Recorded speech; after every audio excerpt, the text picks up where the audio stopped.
John's poems, I really love his poems because they do contemplate things and they change the way I look at things. And my poems, I'll read one that you have. This one, my poems, it's really terrible being an activist. I mean, when I had a crush on a guy when I was 15, I wrote it in terms of the rise and fall of the Roman Empire. So this was another time going to Nicaragua. And again, it was very connected because just that summer I'd been in Lincoln, Illinois, and child workers, street kids from all across the world were making this big walk to get some justice for kids that sell things in the streets and stuff. And so I met some of those children wearing this T-shirt saying "Year of the Child Laborer."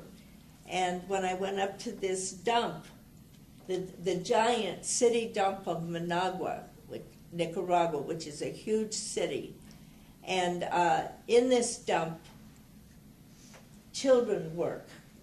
They salvage things to sell so that their families can stay alive. And a lot of these children were, they are farmers who were displaced from their small farms when our subsidized grain came into Nicaragua and our corn sold cheaper than what they could grow. So they couldn't sell their corn anymore. And this is called Ode to La Chureca. And the Chureca is the nickname for the Managua city dump. It's called La Chureca. And the Managua city dump is called La Chureca. People say it's a way of life. And that was what I wrote. And then when you have a good day in La Chureca, you get 20 cents. On a bad day, it's more like 10 cents. Ramon, a child worker. 1. Beauty waits in ambush here. It will find you like lightning. God yells in your face.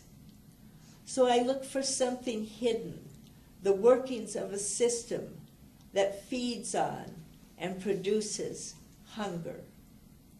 A sign on an adobe wall outside the entrance reads, "We buy Gerber's jars for shoemakers, clean, 1 Cordoba, 12 jars, 10 cents American."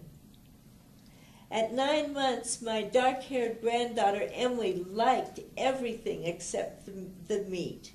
Squash is good. Peas are good. Peaches are good. The world is good. She opens her mouth. She grabs for the spoon. And here in Managua, too, eagle-eyed babies pound on their high chair trays, watching their mothers open the jar. Not too much salt, not too much sugar. Vitamins, purity, guaranteed. Disposal guaranteed. The wastebasket, the garbage can, the truck. La Chureca. A 6-year-old girl, barefoot, sunburnt, sharp-eyed, pries the jar out of La Chureca's fetid mass. Gathered by children, hoarded and fought over by children, washed in the blood of children, this jar has been saved.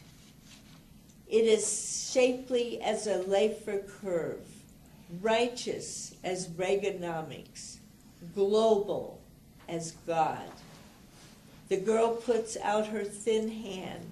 The middleman hands over a thin fraction of a thin cent, much handled. The middleman collects the Gerber's baby food jars. He fills them with glue to be purchased by shoemakers in little shops all over the city, and in the markets and plazas also, where cobblers labored at their benches in the cool shade of trees. Because Managua shoes for sure need mending. Managua feet do a walking. But this glue has other qualities, much coveted by street children with tangled, dusty hair and cloudy eyes. You can buy a jar for 3 Cordobas, 30 cents American. Its vapors kill hunger pains. The mind's threads make a blanket of sorts, and the baby coos. This was another poem coming out of going to Nicaragua, and I went with an organization called Witness for Peace, and during the times of violence, Witness for Peace got started when pastors and priests and nuns and lay people that were working with the poor in Nicaragua, they suddenly started writing home to their relatives, everyone is getting killed. And we're being bombed because this was the Contra forces coming into these villages. Clothes hanging on a line make a rainbow in San Judas, but they have a story to tell.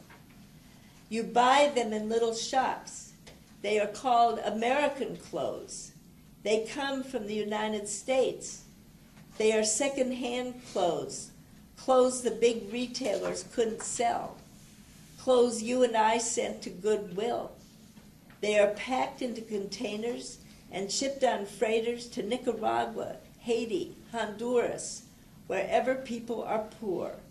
And this is called free trade. The odd thing is that some of these clothes might have been sewed together by Nicaraguans working in sweatshops right here in the free trade zone. But they're definitely not for sale at the point of manufacture. Well, how could a woman afford a $20 shirt that she sewed together for 13 cents? Plus, she gets searched at the door to be sure she hasn't stolen any American clothes.